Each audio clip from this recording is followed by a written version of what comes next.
It's quite rare when a feature-length documentary makes it to the big screen. It's even more rare when such a documentary is a box office smash. But that's exactly what happened in 1989 with Michael Moore's Roger and Me, a doc that is equal parts scathing satire, black humor, and heart-rending pathos. Written, produced, and directed by Michael Moore, Roger and Me chronicles the steep decline of Flint, Michigan, his hometown, as well as the birthplace of General Motors. Throughout the 1980s, General Motors, then under the stewardship of its then CEO, Roger Smith, started mothballing 11 plants and laying off 30,000 workers. The consequences to this city, which once had a population of over 200,000, it is now under 100,000, were devastating. So some 25 years after the release of Roger and Me, I'm back here at Flint to basically see if anything has changed and to also poll residents of Flint to find out if they agree with Michael Moore's premise, namely, because General Motors started in Flint, Michigan, did the General have a moral and/or ethical obligation to remain in Flint? Let's see what they have to say. We're basically coming here and asking the people of Flint if they agree or not with his premise, the idea that since General Motors started in Flint, Michigan, did it have a moral or ethical obligation to remain in Flint, Michigan? Yes, sir, I believe it do, because like the people here, it create jobs. Like my mom work at GM, and I feel like that's a firm job.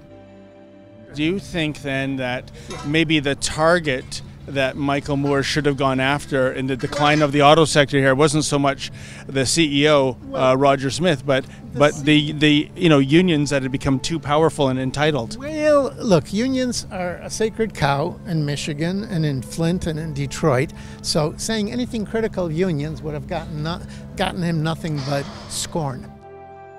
Business is business. That goes with athletes playing football or basketball or anything else. When GM left, it increased the crime rate because everybody got used to Dad's money and Grandpa's money, and they kind of got spoiled. Certainly, I think so. I think more companies should have more obligations, because big motor come in here and they help establish this community, and then they pull up stakes and leave. I mean, what's with that? If they were supposed to stay, I think that that's what they should have done instead of leaving Flint in the position that they're leaving them in. You know, they let the American people down. GM could have done better than it did. Why did it go bankrupt? Because the management was not looking forward. So, well, when that money disappeared, the crime rate went up, because they wanted to do all the same things they were doing and didn't know how to attain it without that money, so they got violent and there was crimes involved. And yeah, I feel that GM leaving has caused a big problem in Flint, and that they should be obligated to kind of clean up their mess. In terms of Flint, though, do you see any kind of a bounce back in recent years? I mean, has rock bottom been reached and now there's a recovery on? There's a little bit of a resurgence, I think, and a lot of it's probably due to U of M. You don't think GM should shoulder any blame for the layoffs? We don't care about GM no more. We don't care what they did, what they didn't do. Okay. We got a heart of Flint. We're going to build, and we're going to keep on building. Great. That's our community. Okay, do me a favor. Yes, sir. Take a picture of that.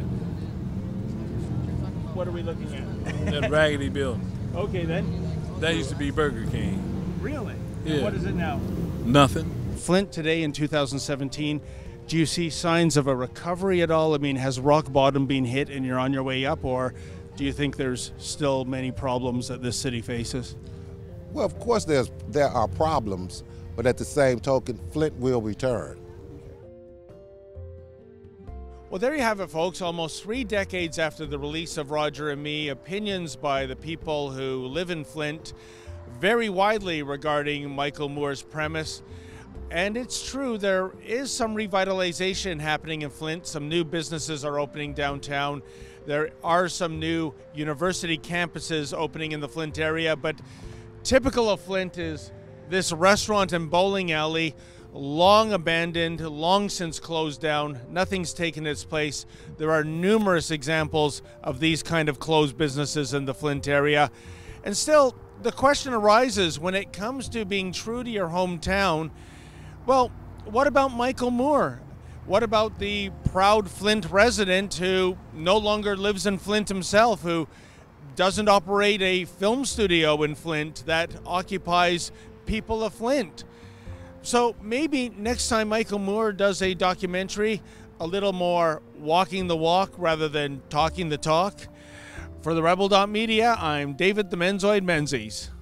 Hey folks, you may have heard YouTube is tightening up its freedom of speech rules, and that might mean bad news for the Rebel, but we're not going down without a fight. Please visit theycan'tstopus.com and find out how you can help the Rebel fight back.